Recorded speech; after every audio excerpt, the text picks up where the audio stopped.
Olá pessoal, bem-vindos a mais uma aula aqui da Nutriflix. Esta é a aula número 189. Então, já está completando aqui na Nutriflix 4 anos, agora em agosto. Muito conteúdo, mais de 200 horas de conteúdo, casos clínicos, aulas, e-books, mentorias, né? E hoje eu vou trazer para vocês os dados sobre farmacologia da depressão.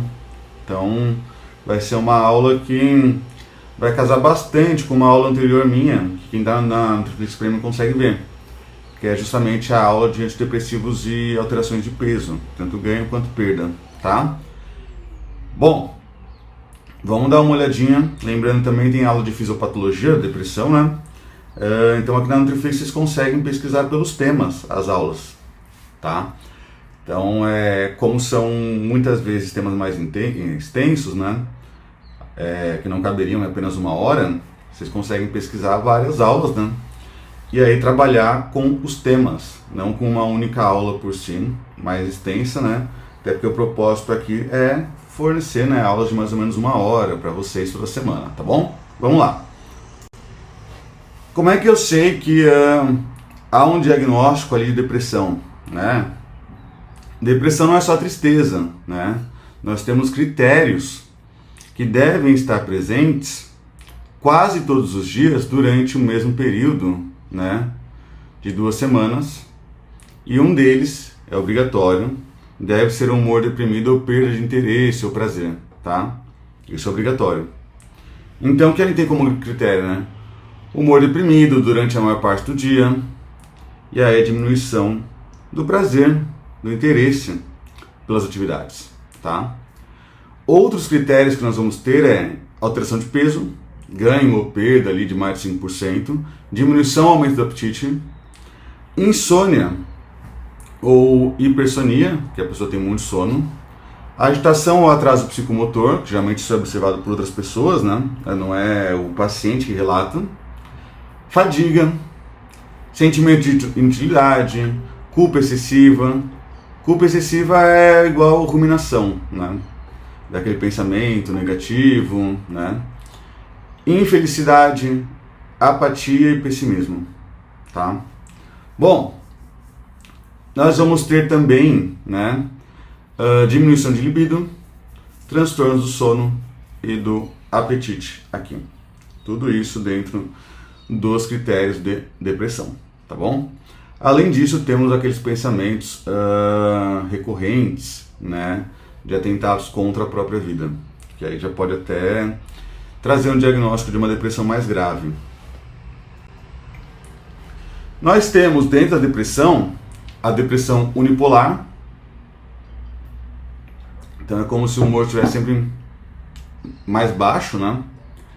E nós temos a depressão mais bipolar, que hoje é chamado de transtorno bipolar. Então você vai ter, né, um humor mais baixo, uma depressão, e depois o episódio de mania ou de hipomania, né? O que seriam esses episódios?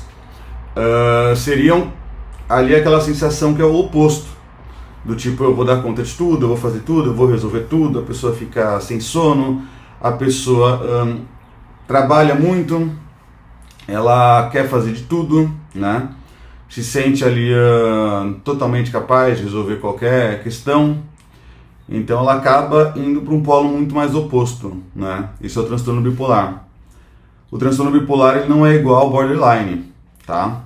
Inclusive demora de meses a anos, né, para a gente ter um diagnóstico adequado, porque o ciclo de humor demora mais tempo. Então não é que de manhã eu tô triste, à tarde eu tô animado, vamos fazer as coisas. Não é isso, tá?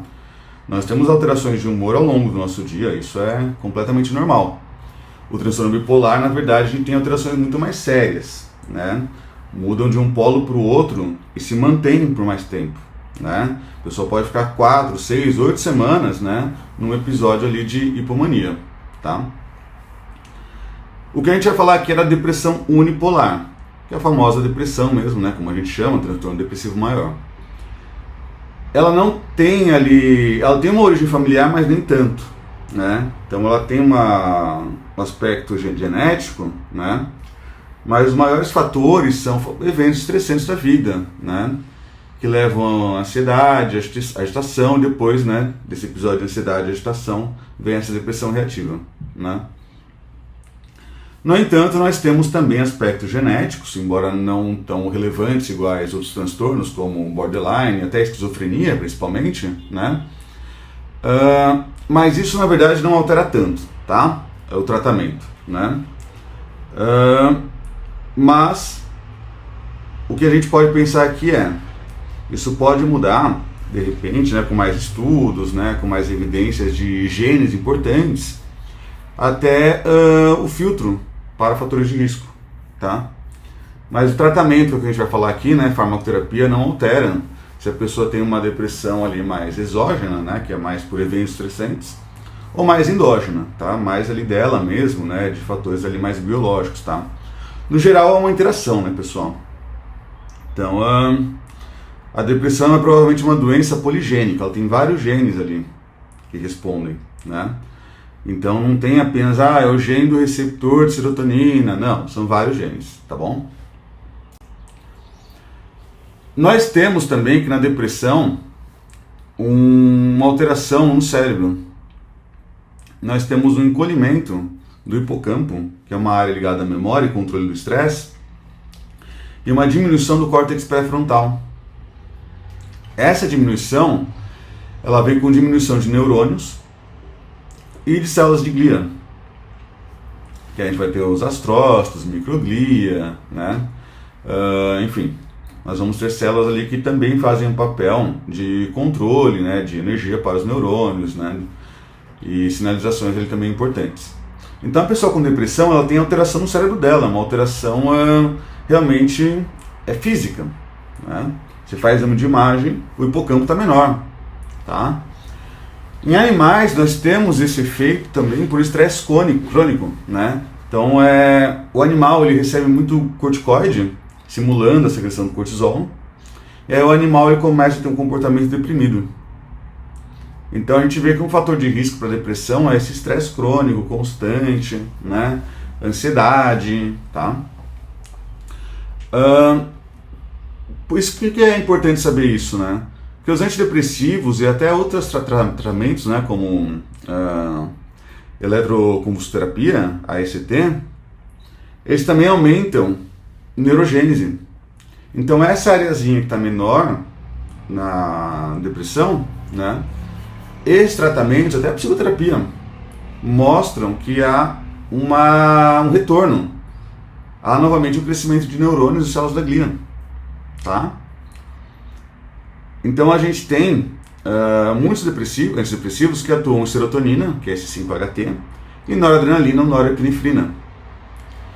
E via esses neurotransmissores, esses antidepressivos eles promovem neurogênese, tá? Quem vai fazer isso é um cara chamado BDNF, que é o fator de crescimento neurotrófico derivado do cérebro, né? Esse BDNF ele vai fazer, na verdade, uma sinalização para o crescimento. Não é que eu tenho que ativar o BDNF, ele não é alvo medicamentoso, mas ele faz parte do caminho para esse crescimento, tá bom? Então aqui a gente tem, né, uma ideia do que seria um estado deprimido, tá? Então a gente vai ter, o A, que é o estado deprimido, né? E o B, que é o estado após o tratamento, onde nós temos um estímulo maior de BDNF e nós temos maior crescimento ali, né, no nosso neurônio. Nós temos uns carinhas chamados dendritos, que são meio que umas arvorezinhas, uns galhozinhos, né? Então eles se conectam mais, têm maior capacidade de comunicação, tá? Neurogênese não é simplesmente ficar criando um monte de neurônio, né? Mas é também melhorar, né, o que a gente chama de sinaptogênese, essa comunicação entre os neurônios, tá? Logo, a gente vê que o tratamento bem sucedido da depressão, ele casa com neurogênese através desse BDNF, que é o fator neurotrófico derivado do encéfalo, tá? Então ele se liga na CREB, que é uma proteína, né, e começa a fazer essa capacidade de comunicação maior. No entanto, os antidepressivos eles não agem diretamente no BDNF, né? Nós temos antidepressivos que agem em serotonina, nós temos antidepressivos que agem em noradrenalina, nós temos antidepressivos que agem até em dopamina, né? E outros neurotransmissores, histamina, né? Por aí vai. Então, isso são as vias que a gente sabe que os antidepressivos atuam principalmente. Mas fármacos eles atuam em várias vias, né? Você não tem um fármaco que é só isso aqui e acabou. Sempre tem uma viazinha a mais, né? Que vai depender do tamanho dessa ação, tá? Então, por exemplo, eu tenho um neurônio pré-sináptico aqui, que é o que vem antes da comunicação, né? E eu tenho um neurônio pós-sináptico. Como que os antidepressivos vão atuar? Eles vão atuar nos transportadores de neurotransmissores, ou seja, eu tenho uma liberação de serotonina do neurônio pré-sináptico. Ele sai aqui, a serotonina é formada por triptofano, ela sai e vai para o neurônio pós-sináptico, né? Tem receptores aqui. Se eu atuo no transportador, eu impeço a recaptação. Eu impeço que a serotonina que saiu para ir para o pós-sináptico, eu impeço que ela volte para cá. Então nós temos antidepressivos que alteram transportadores e receptores pré-sinápticos, ou aumentam os pós-sinápticos. A ideia é, vamos pegar serotonina, noradrenalina, dopamina, e aumentar a disponibilidade deles do pré para o pós-sináptico. É essa a ideia, tá? Então, é assim que eles agem, tá? Cada um ali com sua via e tamanho de efeito, que é o que eu vou explicar agora.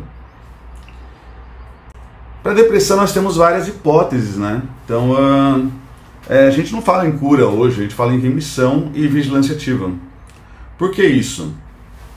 Porque a depressão, ela não tem uma base tão bem elucidada do porquê que ela acontece. Por exemplo, diabetes, a gente tem uma ideia melhor. Por que diabetes acontece, né? Falência da célula beta-pancreática, diminuição da capacidade de insulina de captar a glicose, diminuição ali dos receptores insulínicos, né? Alteração neles. A gente sabe tudo isso, né? A depressão, a neurofisiologia dela é muito mais complexa. Então, até saiu anos anteriores, né? Acho que 2 anos atrás, não lembro se foi 2 ou 3 anos atrás, né? Um estudo mostrando que a depressão ela não era bem serotonina, né? Igual todo mundo pensa, serotonina, aumentar bem-estar, blá blá blá, né? Saiu um estudo mostrando isso. E através disso, muita gente começou a criticar os antidepressivos, falando, olha, eles não funcionam então, né? Porque eles agem em serotonina. Na verdade não, tá? Na verdade eles agem além da serotonina, né? E é justamente por isso que eles podem funcionar. Porque, ok, não é só a serotonina, mas ela também está envolvida, tá? Mas não dá pra pensar só nela, porque senão você ia tomar um antidepressivo, ia ter a meia vida dele, tomei, 3, 4 horas depois, nossa, tô bem melhor. Isso não acontece, né? Então, serotonina, dopamina, noradrenalina são carinhas que a gente chama de monoaminas. Elas tiveram uma teoria em 1965 falando que a depressão ela vem dessa deficiência de serotonina, noradrenalina, né? E essa ideia se tornou a base do conhecimento para criar antidepressivos na época, né? Que eram os antidepressivos tricíclicos, tipo amitriptilina, e os inibidores de monoaminoxidase, que é uma enzima que degrada serotonina, né? Se você inibe a enzima, você tem mais serotonina, como por exemplo a moclobemida, né? Fenilzina, fármacos bem antigos.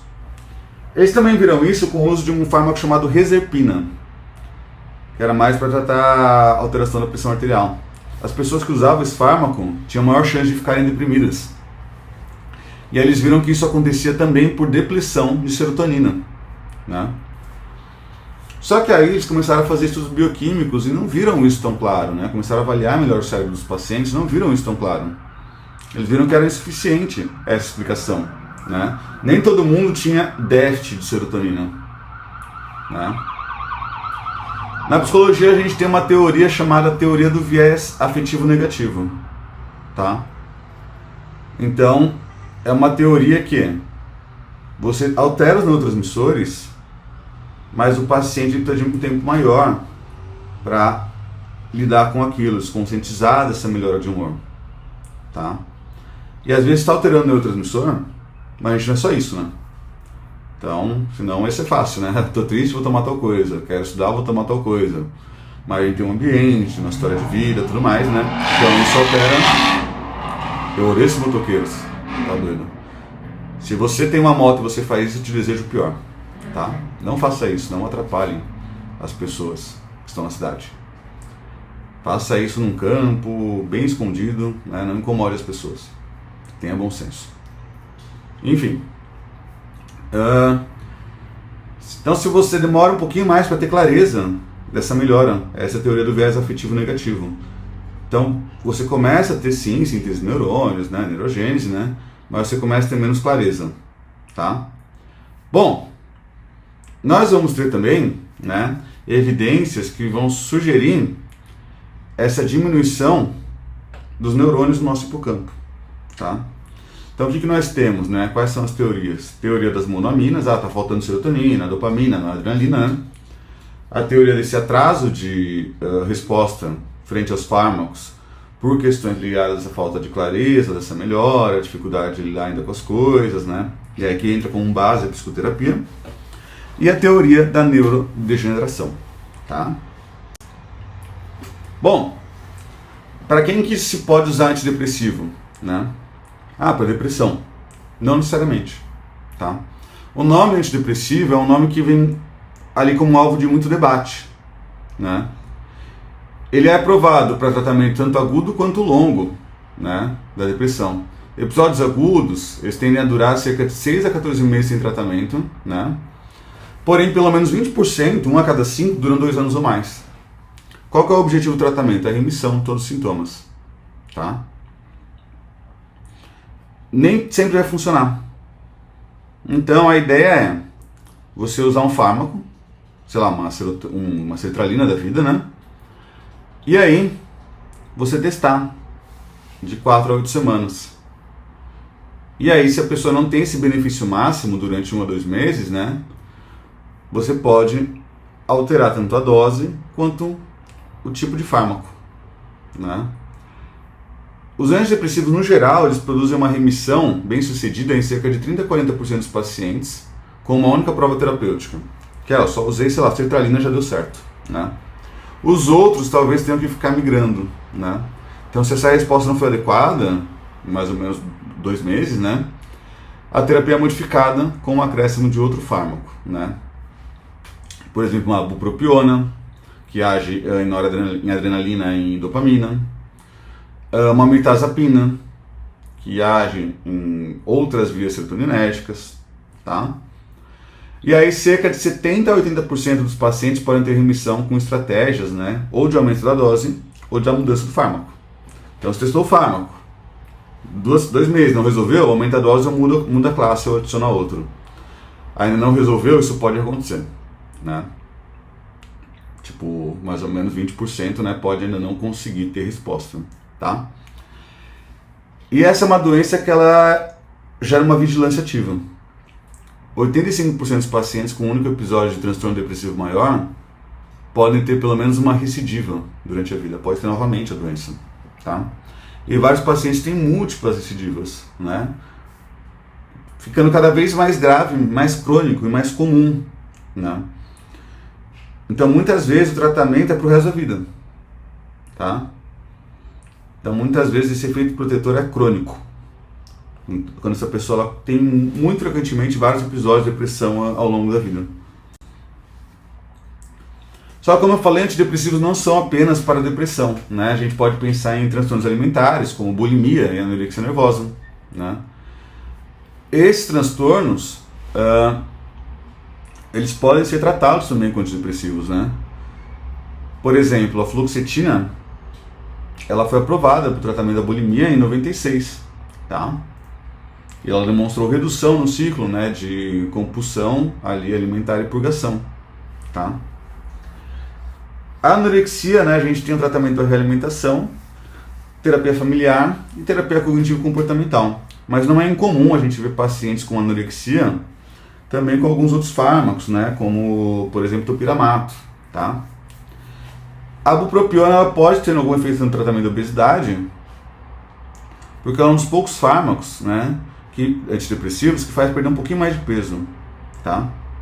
Só que esse efeito não é tão grande assim, não. Então não é um efeito de tratamento para obesidade, né, perda de mais de 5% do peso com a bupropiona. Mas ela também não atua no ganho de peso, igual eu já expliquei para vocês em aulas anteriores, né? Quem atua bastante em ganho de peso é a mirtazapina, quetiapina, paroxetina.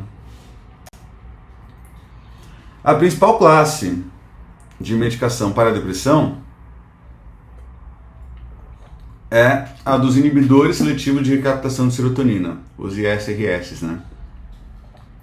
Aí então a gente vai ter fluoxetina, sertralina, citalopram ou estalopram, paroxetina e fluvoxamina, são 6, tá? Fluoxetina, sertralina, citalopram ou estalopram, paroxetina e fluvoxamina, né? Então todos eles atuam aumentando a disponibilidade da serotonina do neurônio pré-sináptico, né, para o neurônio pós-sináptico. Eles impedem que essa serotonina na fenda sináptica, né, volte para cá. Então, ela vem mais para cá, impedindo aqui, tá? Bom, por que eles são as principais classes, né, de fármacos? Porque eles são mais seguros, tá? Lembra que lá atrás, quando a gente falou das hipóteses monominérgicas, né, eu falei dos antidepressivos tricíclicos, como a amitriptilina, imipramina, né, e os inibidores de monoaminoxidase, que é seleginina, moclobemida, né, fenozina, enfim. Já esses aqui, como fluoxetina, sertralina, estalopram, eles são mais seguros, tá? Não quer dizer que eles são mais potentes, não é isso, né? Mas se você tem um fármaco que é tão potente quanto o outro no primeiro diagnóstico, só que esse daqui é mais seguro do que esse, né, contra colaterais, que a gente vai ver, esse aqui vai ser a primeira opção, porque ele é mais seguro, né? Custo, tá? E também espectro de uso. Então, eles podem ser usados para toque, né? Eles podem ser usados para tensão de pânico. Então tem bastante uso para eles também, tá? A questão do custo é bem complicada, tá? Porque antidepressivos em geral, eles têm genéricos, né? Só que nem sempre a gente vai ver na clínica respostas semelhantes, né? Claro, se a pessoa só pode pagar o genérico, né, a gente não vai falar para ela não tomar. Mas a gente vê muita recomendação, inclusive de psiquiatra, de buscar o original, tá? Porque a legislação ela permite uma variação de 20%. Só que isso, para farmacologia, ainda mais farmacocinética, no nosso encéfalo, pode fazer muita diferença, né? Então não é incomum a gente ver pacientes que mudam do fármaco ali principal para o genérico e a resposta começa a diminuir no tratamento, tá? Não estou falando que todo genérico não presta, estou falando que é mais um cuidado que a gente tem que ter no tratamento, tá bom? Um sinalzinho de alerta. Bom, né? Além desses inibidores de recaptação de serotonina, nós temos uma outra classe, que são os caras que inibem a recaptação de serotonina, mas também de noradrenalina. Agem em dois, além de serotonina, noradrenalina. Quais são eles, né? Venlafaxina, Benlift, né? Desvenlafaxina e duloxetina. Nós temos um que é menos comum, tá? Que é a levomilnaciprana, né? Ela foi aprovada para o tratamento de fibromialgia nos Estados Unidos, tá? Então, é interessante porque lembra-se que eu falei que antidepressivos eles não atuam apenas na depressão, né? Por exemplo, aqui nós temos tratamento de dor neuropática, tá? Com os inibidores de recaptação de serotonina e noradrenalina, né? Mas eles também são usados para tratamento de ansiedade generalizada, incontinência urinária, tá? Então aqui no Brasil a gente tem também, né, os inibidores de recaptação de serotonina e noradrenalina, tá? Como o Venlift. Uma classe mais antiga é a dos antidepressivos tricíclicos, tá? Que até chegar, né, o sertralina, fluoxetina, né, eles eram ali quem dominava o mercado, tá? Eles recebem esse nome tricíclicos mais pela estrutura deles, tá? Pelo núcleo que eles têm ali, né, de cadeia de carbonos, enfim, né? Então nós temos imipramina, desipramina, tá? Só que eles têm um pouco mais de colateral. Esses antidepressivos tricíclicos, eles agem em serotonina, mas eles acabam atuando um pouquinho mais em outros neurotransmissores, como a acetilcolina, né? Então tem uma pequena variação, né? Então um deles, que é a desipramina, ela age muito a acetilcolina. Já a imipramina, ela é bastante anticolinérgica e atua muito na serotonina e noradrenalina. Então, olha como a imipramina é potente, ela age muito mais forte, né?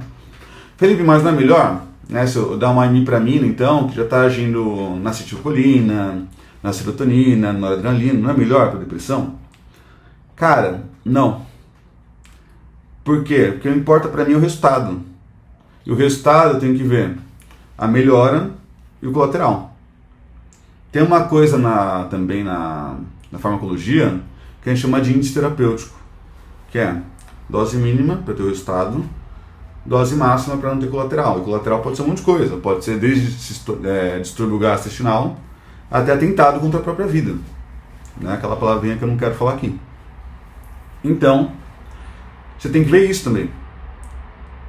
Quanto que eu tenho de efeito, mas também qual que é o colateral frente à dose e qual que é o risco desse colateral, tá? E a tolerabilidade desses antidepressivos tricíclicos, né, ela é problemática, né, e letal em superdosagem. Tanto que em muitos locais que os pacientes têm essa recomendação, com depressão mais grave, essa entrega dessas medicações ela é controlada, tá, para o paciente não conseguir fazer uma alta superdosagem, tá bom?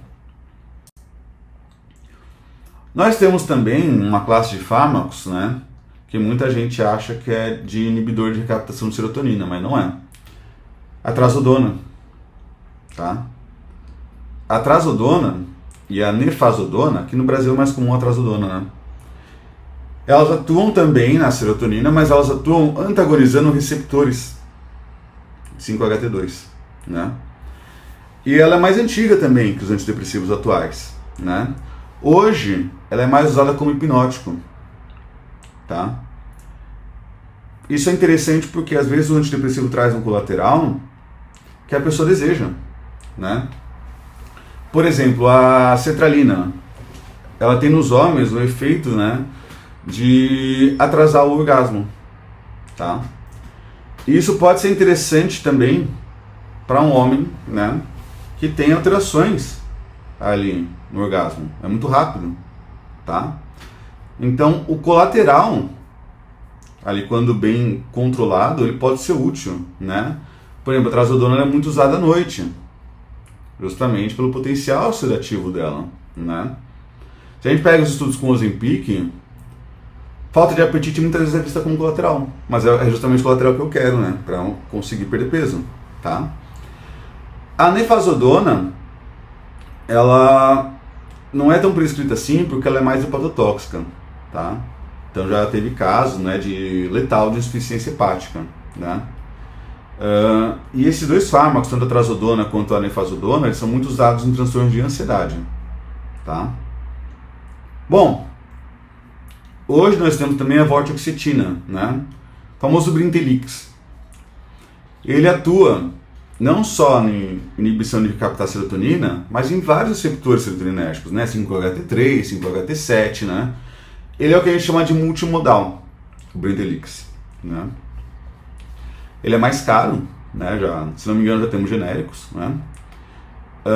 E aí nós temos evidências de que, além de melhorar a depressão, também melhora aspectos de cognição. Lembra que a depressão ela vem com uma cognição alterada, né? E aí o Brintelix demonstrou esse efeito. É bem debatível isso, tá? Nesses estudos, né? Então, estudos com antidepressivo, gente, na hora que vocês vão ler os desenhos dos estudos, tem muita coisa que é pouco controlada ou mal relatada. E às vezes até esperado, porque é uma área muito difícil de trabalhar, né? Então muita gente aproveita disso para criticar os antidepressivos, né? Uma coisa é tu falar que esse estudo não foi tão bom, outra coisa é tu criticar os antidepressivos ignorando que eles são ferramentas úteis e sugerindo outras ferramentas não tão úteis assim, tá? Para de usar antidepressivo e vai usar fitoterápico. Pô, aí é complicado, né? Eles são a base de um tratamento, principalmente depressão mais moderada e grave. Depressão mais leve, a base é principalmente psicoterapia, não é farmacoterapia, tá bom? Nós também temos os antidepressivos que eles podem ser vistos como mais atípicos, né? A bupropiona. Bupropiona não é bem para depressão, a gente tem uso dela, por exemplo, para adição por nicotina, né? A gente tem a combinação de bupropiona com naltrexona, que é o Contrave, para adição por álcool e até para compulsão alimentar, tá? Mas a bupropiona sozinha, né, ou como fármaco de adição, ela também pode ser usada na depressão, né?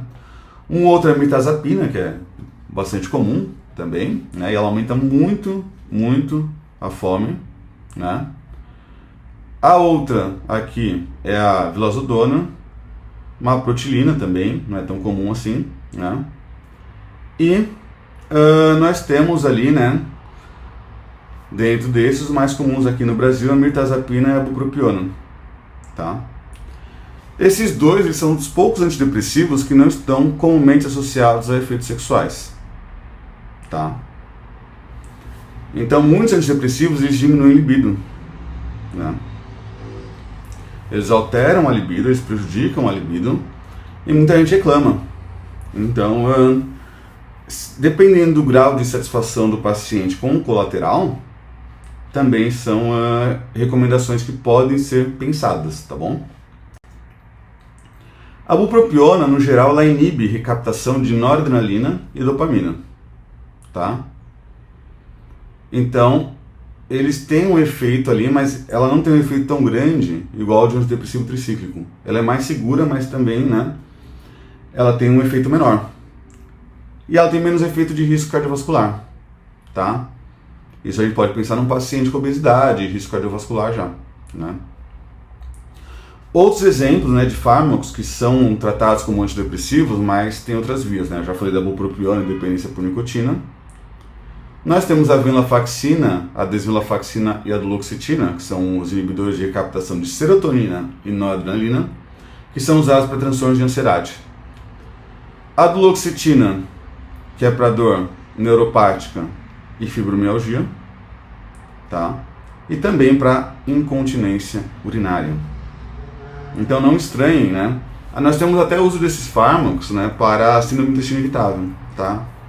Então não estranhem ver pacientes com uma pressão de antidepressivo, né, para outras questões.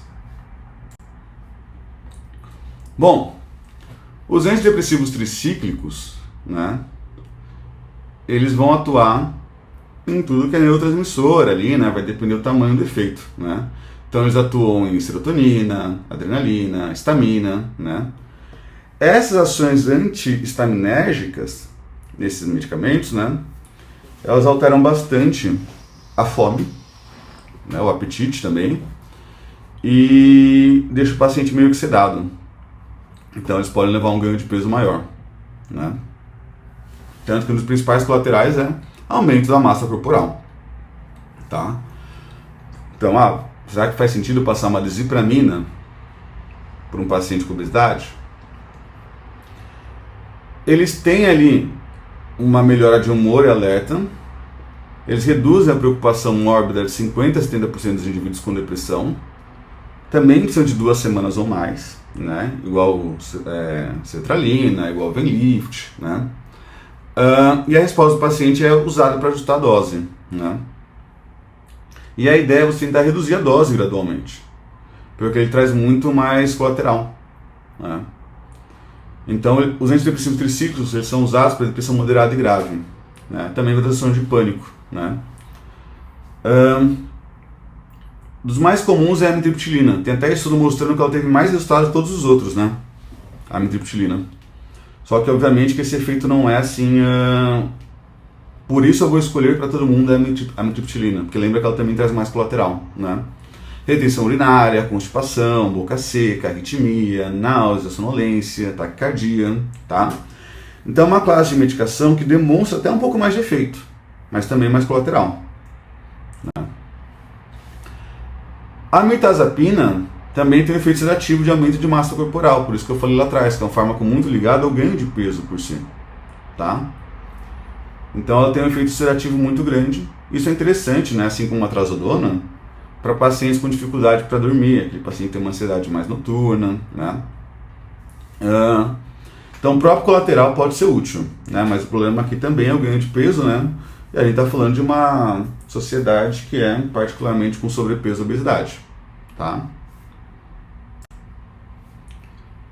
Agora, nós temos os fármacos que são mais arriscados, que são os inibidores de monoaminoxidase.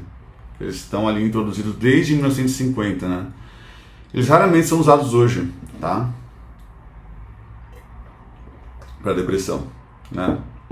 Eles são mais usados quando a pessoa realmente não responde à depressão com outros antidepressivos, né?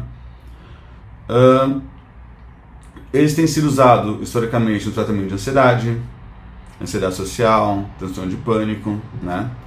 Um deles, que é a silegilina, ela é usada no Parkinson, tá? Então, quais são os inibidores de monoaminoxidase? Feneuzina, isocarboxazida, né? Sileginina, moclobemida, tá? Até a moclobemida ela não é disponível nos Estados Unidos, né? E essa enzima monoaminoxidase, ela degrada neurotransmissores. A monoaminoxidase A, ela degrada a serotonina e noradrenalina principalmente, tá? Não que não haja em outros, né? Mas é o maior efeito. A B é principalmente dopamina, tá? Então, esses fármacos eles inibem a degradação dos neurotransmissores, né? Só que eles são muito pouco seletivos, tá?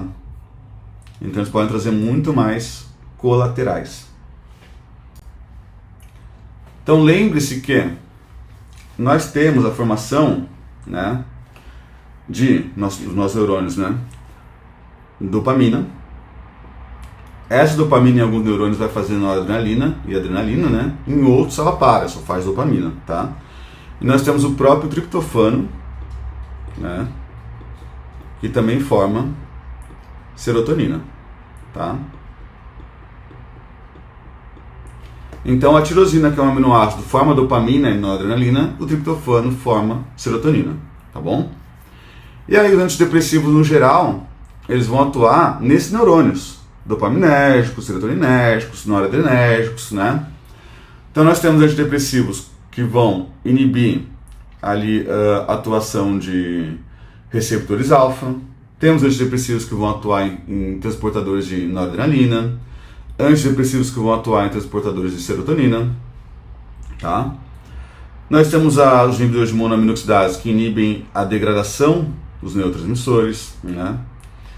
Então, é muito multimodal, tá? É muito ali variável as vias, não é só serotonina, né? Então tem antidepressivo que vai falar, ó, pega essa noradrenalina, deixa ela mais disponível para o neurônio pós-sináptico e menos para o pré. Tem antidepressivo que vai falar, beleza, não degrada essa noradrenalina, que são os imaus, né? Tem antidepressivo que vai falar, vamos atuar nos receptores aqui pós-sinápticos, tá? Então nós temos atuação em inibir que o neurotransmissor volte para o neurônio pré-sináptico. Nós temos atuações que inibem a degradação do neurotransmissor. E nós temos atuações que inibem aumentam, na verdade, a captação pós-sináptica, né? Então é como se os neurotransmissores fossem ali passageiros de um vagão de trem, né? Estão saindo de um vagão e indo para o outro. E eu quero que vá todo mundo para o vagão 2. Então eu tenho ação no vagão 1, que é o quê? Liberar mais passageiros. Outra ação é, impeça que esses passageiros que estão sendo liberados voltem para o vagão 1. Outra ação é, aumente as portas do vagão 2, tá? Então nós temos vários tipos de atuação dos antidepressivos, tá? O problema desses inibidores de monoaminoxidase, por que eles são os mais arriscados, né? Porque essa enzima a gente não tem só no cérebro, a gente tem no intestino, fígado, né? Então, aí é um cuidado que a gente tem que ter na dieta, tá? Não tem dieta para depressão, já expliquei isso aqui antes, né, nas aulas da Nutriflix. Nós temos, na verdade, dietas, né, que trazem uma sensação de que o paciente ele vai ser capaz de resolver tal problema, de que ele se sente melhor com o resultado da dieta, como perder peso, né? Sente mais capacidade de execução da dieta, mais performance, né? Então a dieta é voltada mais para os valores do paciente, não para as vias bioquímicas. Só que quando o paciente usa inibidor de monoaminoxidase, né? Provavelmente vai ser uma depressão mais grave já. A gente vai ter que ter um cuidado na dieta com os fármacos que aumentam, né? Tiramina. Então, como esses fármacos eles atuam aumentando tiramina, a gente vai ter que evitar queijos mais curados, vinho, tá? Então, principalmente queijo e vinho aqui, porque senão vai aumentar muito mais tiramina, né, no intestino do paciente. E aí vai ter um risco, por exemplo, de hipertensão, tá? Então, os maus, né, os inibidores de monoaminoxidase, eles têm também um efeito estimulante. A sergelina faz isso, né? Tranilcipromina faz isso e pode deixar a pessoa mais agitada e com insônia, né? Esses fármacos, né, eles têm uma duração maior, a meia-vida deles é maior, tá? Então isso também é um cuidado na retirada da medicação, que já vou explicar para vocês. Lembre-se que o tratamento da depressão ele leva de 2 a 12 semanas. Você administra um antidepressivo e para você ter o efeito antidepressivo é 2 a 12 semanas, tá bom? Só que aí você vai ter uma série de colaterais, inclusive iniciais, né? É comum que a pessoa com o uso inicial de antidepressivo, perdão, ela tenha mais ansiedade. Então também é um sinal de alerta, né? A pessoa começa inicialmente a ter mais ansiedade com o antidepressivo, né? Então muitas vezes alguns médicos eles podem preferir começar com uma dose menor. Ao invés de começar com 50 de sertralina, começar com 25, tá? Mas se conta o tempo de tratamento através da dose usual, 50, né? Disfunção sexual, insônia, sonolência, né? Náuseas são bem comuns, né? A vortioxetina, o Brintellix, né? Muitos pacientes relatam náuseas, por exemplo, tá? E cuidar com a interação com outros fármacos, tá bom? Isso pode acontecer, por exemplo, né? Com antipsicóticos, tá? Só que a gente tem os efeitos da vida também, nisso, na depressão. Não é só tomar o fármaco e melhorou. E um desses efeitos é liberado ali pelo estresse, o estresse contínuo, né? E não é estressar que eu estou bravo no trânsito, eu estou preocupado, estou ansioso, né? Estou ruminando alguma coisa. Esse estresse contínuo, ele atua no eixo, né? CRH, ou CRF, que é o cara que vai sinalizar para liberar cortisol. Esse cortisol não é no sangue, tá? Não é simplesmente já tá com cortisol alto no sangue. Não adianta você ficar medindo cortisol para isso. Tô com cortisol alto, eu vou entrar em depressão. É uma hiperestimulação desse eixo no cérebro, tá? Então nós temos o CRF no hipotálamo, né? O ACTH na hipófise, e aí na adrenal vai ter liberação de cortisol. Só que o problema é esses dois caras aqui no cérebro hiperestimulados. Eles fazem apoptose neural, tá? Inibem neurogênese e fazem apoptose. Por isso que muitas vezes a depressão ela tem como antecedente, né, essa ruminação, esse estresse, essa ansiedade, tá bom? O glutamato, ele é um cara que pode também atuar nisso. Daqui a pouco vocês vão entender por quê.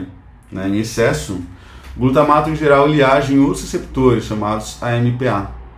Mas o excesso de glutamato age em NMDA, que é um outro receptor. E aí o excesso dele também pode causar apoptose neural. Em vias específicas, tá, gente? Que o excesso de glutamato também serve para aprendizagem, né? Então é uma função meio ambígua, né? Ao mesmo tempo que você tem aprendizagem, você pode ter também neurogênese, dependendo do que você está aprendendo, né? Você está mais ansioso, você está mais agitado, você está tendo muita punição ali por coisas que você esperava recompensa, tá? E os antidepressivos, como os que agem em serotonina e noradrenalina, eles fazem neurogênese também, no hipocampo e no córtex pré-frontal. Aquelas áreas que a gente falou, que são diminuídas na depressão. Eles vão lá e fazem neurogênese. Tá?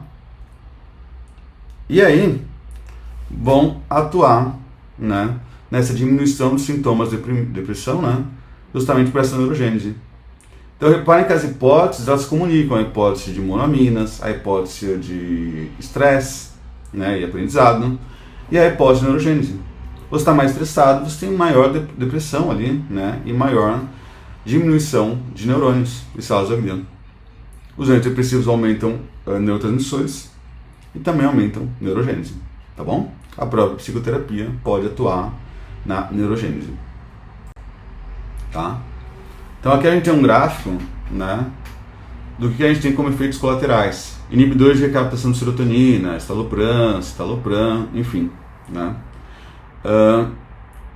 Ali, né, eles vão atuar, inicialmente a gente tem que tomar cuidado com uma ideação suicida em jovens, tá? Crianças e adolescentes, né?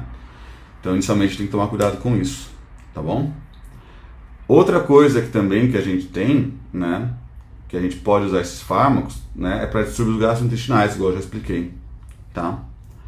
Então, não só os inibidores de captação de serotonina, como de noradrenalina, atuam em distúrbios gastrointestinais, tá? Quem que aumenta mais o ganho de peso, né? Acho que na nutriflix tem uma aula só para isso, né? Mirtazapina, amitriptilina, clomipramina, imipramina, trimipramina, tá? Então, quem mais aumenta o ganho de peso, né, são os antidepressivos tricíclicos. E agora, quando a gente fala de outros colaterais, como hipotensão, né, sedação, também feneuzina causa bastante isso, tá? Que são os inibidores de mal. Então aqui um resumão, tá, de todos os fármacos que eu falei para vocês, né? São vários fármacos, né? A gente vê aqui, pô, mais de 15, né? E isso é bem variado, as ações até dentro deles, né? Então, por exemplo, a fluoxetina, ela tem em bula tratamento para bulimia. O estalopram já não vai ter, tá? Os antidepressivos que atuam na adrenalina têm tratamento também para dores neuropáticas, né? A mirtazapina, a trazodona levam mais sonolência, a bupropiona já não. É a mesma classe ali, atípica, tá? Então, mesmo dentro dessas classes, a gente tem variações. Por exemplo, a fluoxetina ela age muito mais em serotonina, né? Agora a gente pega dois fármacos que agem em serotonina e noradrenalina, que é a venlafaxina e a duloxetina. A venlafaxina ela age menos em nora. A duloxetina já age bem mais em noradrenalina, tá? Então muitas vezes o psiquiatra ele vai escolher o Venlift, por exemplo, né? Porque ele não quer esse efeito tão noradrenérgico assim, que pode agitar o paciente, tá bom? E olha como a imipramina ela age mais em serotonina que a nortriptilina. Então mesmo dentro desses fármacos varia também a ação em neurotransmissores, tá? Lembre-se que eu falei de dosagens, tá? Então, paroxetina, né, a gente tem dosagem de 20 a 60 mg, citralina 50 a 200, né? Eu já vi paciente com 200 mg de citralina em depressão pós-parto, por exemplo, tá? Venlafaxina, né? Tem uma dose ali maior que desvenlafaxina, por exemplo, né? E lembre-se que os antidepressivos mais antigos tem que ter um cuidado muito maior, por quê? Porque é fácil você chegar numa dose de risco, né? É fácil chegar numa dose onde o paciente acaba tendo um efeito de sedação tão grande, né? Levando a óbito, tá? Então também é um cuidado hoje que a gente vai ter, né? Os imaus ali também tem uma dosagem menor, se a gente vai ver. Então eles são muito potentes, né? Eles são pouco seletivos, né? Então eles têm uma dosagem maior. Feneuzina, silegilina, isocarboxazida, né? A dosagem deles é menor e eles são muito mais potentes, tá? Porque eles atuam em várias vias, né? Bom, resumão, né? Inibidores de recaptação de serotonina, fluoxetina, estalopram, fluvoxamina, né? Eles atuam em serotonina, obviamente, né? São usados para depressão maior, ansiedade, pânico, transtorno obsessivo compulsivo, né? Transtorno de estresse pós-traumático. E a meia-vida deles é um pouquinho menor, média 15 a 35 horas, tá? Quem vai ter a meia-vida mais longa aqui é a fluoxetina, tá bom? Eu vou explicar para vocês por que é importante saber meia-vida já já. Os inibidores de recaptação de serotonina e noradrenalina, duloxetina, venlafaxina, desvenlafaxina, né? Eles atuam em serotonina e nora, tá? São usados além da depressão maior, principalmente para distúrbios com dor crônica, como fibromialgia, né? E sintomas de perimenopausa, tá? Eles têm ali, né, interações também, eles têm um pouquinho mais de interação com outros fármacos, tá? Através de metabolizadores hepáticos, né? Então tem que sempre pesquisar ali qualquer interação, né, na hora que o psiquiatra vai prescrever. Antidepressivos tricíclicos, como imipramina, amitriptilina, enfim, eles atuam em vários, né? Então não é só serotonina e nora, mas são esses principalmente, né? Esses daí geralmente são usados em depressão maior, né? Aquela pessoa que não respondeu aos dois primeiros, não respondeu a, sei lá, fluoxetina ou desvenlafaxina, né? A meia-vida deles é um pouco mais longa, tá? Então tomar cuidado, porque eles também podem aumentar ganho de peso, né? Sedação, arritmia, tá? Quais os antidepressivos que a gente tem, né? Trazodona, vortioxetina, que é o Brintellix, né? Eles são meio que multimodais, eles atuam em vários receptores, né, de serotonina, tá? Alguns eles têm uma ação mais total, outros um pouquinho mais parcial, com um efeito um pouquinho menor, né? E eles são um pouquinho mais novos, né? No caso o Brintellix, né? Só que não demonstrou que é muito melhor. Tem um outro estudo para cognição, tá? Nós temos os antidepressivos tetracíclicos, ou também atípicos, né? Que é a bupropiona, mirtazapina. Eles também são usados, né, para sedação, como mirtazapina, bupropiona para o tabagismo, né? Só que eles também têm um efeito mais seguro que os que eu vou falar agora, que é o principal ponto.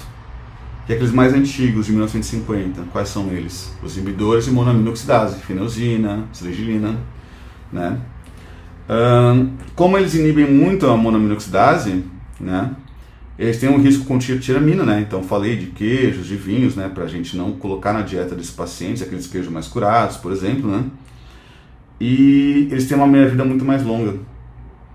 Então, se você para o uso deles e entra com outro antidepressivo, sei lá, tirou uma fenosina e entrou com uma fluoxetina, o que pode acontecer? Pode ter uma crise serotoninérgica.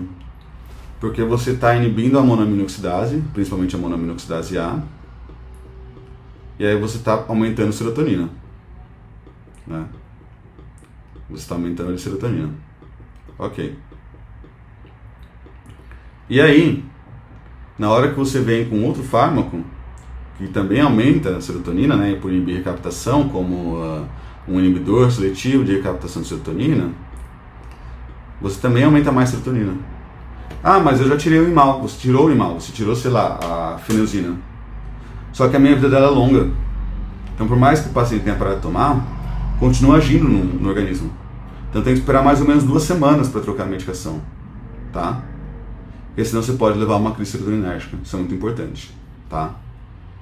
Por isso que são fármacos ali, né, que recomenda-se que apenas psiquiatras com alto domínio, né, desse tratamento façam a prescrição. Tá? Não é para um clínico geral, por exemplo, sair prescrevendo. Muito menos nutricionista, né, gente? Estou explicando para vocês aqui, né? Mas obviamente que não é para vocês saírem prescrevendo, nem eu. Nós temos novos antidepressivos, como a agomelatina, que é um agonista de receptor de melatonina, tá? É interessante porque ela atua melhorando o padrão de sono. Olha como o sono é importante para a depressão, né? Para tratar a depressão. A agomelatina, ela vai atuar nos receptores de melatonina tipo 1 e tipo 2, tá? E ela funciona ajustando o ciclo circadiano, né? Então o sono também vai ser nível A de tratamento, né? De recomendação, de cuidado, quando a gente está atuando com um paciente com depressão, né? Igual eu falei, não tem dieta para isso, mas temos recomendações ali que a gente vai fazer com um profissional de saúde para a higiene do sono. E hoje nós temos a cetamina e a escetamina. Lembra-se que eu falei do glutamato?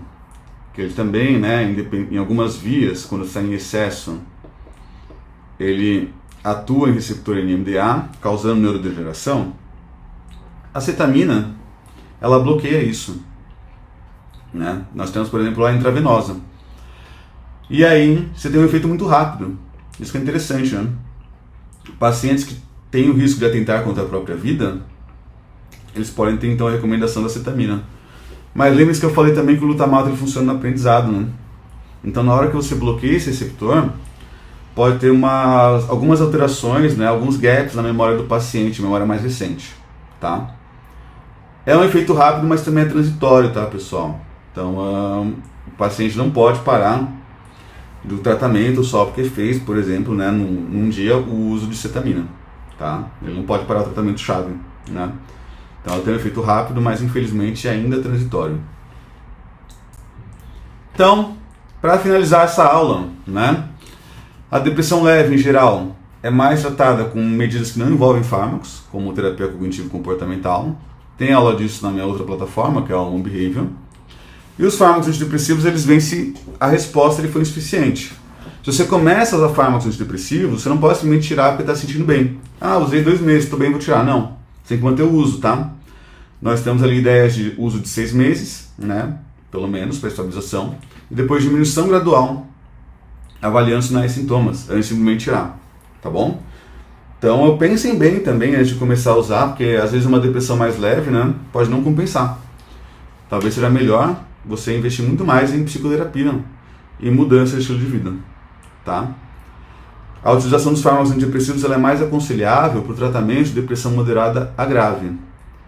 Não tem fármaco melhor, não adianta perguntarem, Felipe, eu tenho tal coisa, que fármaco eu uso? Eu não sei, eu não sou médico, então mesmo que eu fosse médico também não ia mudar nada a minha resposta, não tem fármaco melhor. É tudo avaliação do paciente, histórico de vida dele, o que ele já tentou, se ele nunca tentou nada, quais são os colaterais, como é que ele vai lidar com esses colaterais, custo, acesso, tá? No geral, né, o tratamento começa com inibidor seletivo de recaptação de serotonina, espera-se mais ou menos, né, de 4 a 8 semanas para ver o efeito quando já está com a dose adequada. Não viu o efeito, ou viu pouco efeito, aumenta-se a dose, ou coloca-se outro fármaco, né, adjunto, né, ou você muda a classe de medicação, tá? Então vamos tentar, por exemplo, né, ao invés de um inibidor de recaptação de serotonina, vamos tentar então um inibidor de recaptação de serotonina e noradrenalina, tá? Então geralmente é assim que funciona quando é muito mais grave, né? E aí a gente está pensando num médico, num psiquiatra com autodomínio, né? Obviamente, né? Aí dá sim para pensar em ADT, que são os tricíclicos, né? E até mesmo um inibidor de monoaminoxidase, né? Que a gente sabe que tem efeitos colaterais mais sérios, mas não quer dizer que não possa ser usado, tá, gente? Tem que ter domínio, né? Lembrando que vocês podem pegar também outras classes de fármacos sendo usadas, né? Que são antipsicóticos, tá? Mas pode ter um uso ali, de repente, né?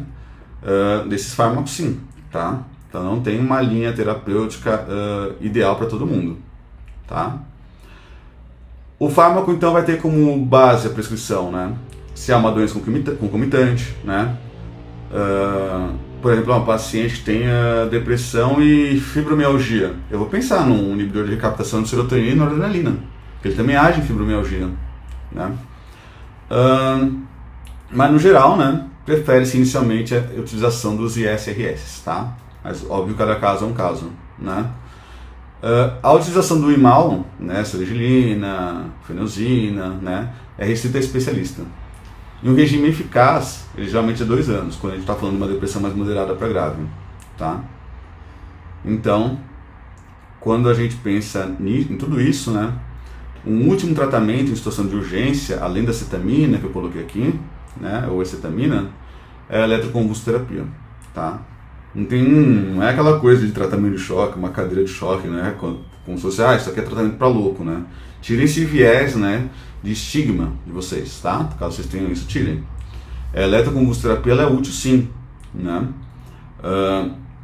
Mas ela também tem um efeito um pouquinho mais agudo, né? Tem atuação também em outras áreas de cognição, tá? Então é mais em situação de urgência, essa eletroconvulsoterapia, tá bom? Então basicamente é assim que funciona, né? Essa é uma aula aqui para Nutriflix. Eu estou montando um curso disso para Human Behavior, né?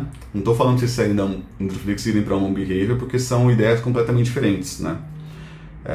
Possível serem os dois, inclusive, né? Que são 2 plataformas fantásticas, né? E lá eu estou montando um curso, tá, de uso de antidepressivos, né, com base na literatura. Lembrando que as aulas da Human Behavior, né, eu dou muita aula teórica e prática de nutrição, né, mas as aulas práticas de psicofarmacoterapia, de psicologia, né, eu chamo profissionais ali que já trabalham na área, tá, para eles também trazerem as ideias deles, né, enfim, ok? Mas no geral, né, é isso. Aqui na Nutriflix, lembre-se que tem outras aulas de depressão. Tem aulas que eu explico fisiopatologia, tem aulas que eu explico uso de medicações, tá? Tem as aulas de neurociência de memória, aprendizado e emoções, que também casam bastante com isso, comigo e com o Michael Alexandre, tá bom? Então não se restringam apenas a essa aula se vocês querem dominar realmente, né, essas questões ligadas ali a alterações de humor, ok? Muito obrigado, pessoal, por terem acompanhado a aula. Até uma próxima e obrigado por confiarem aqui no nosso trabalho na Nutriflix. Muito bom, até a próxima.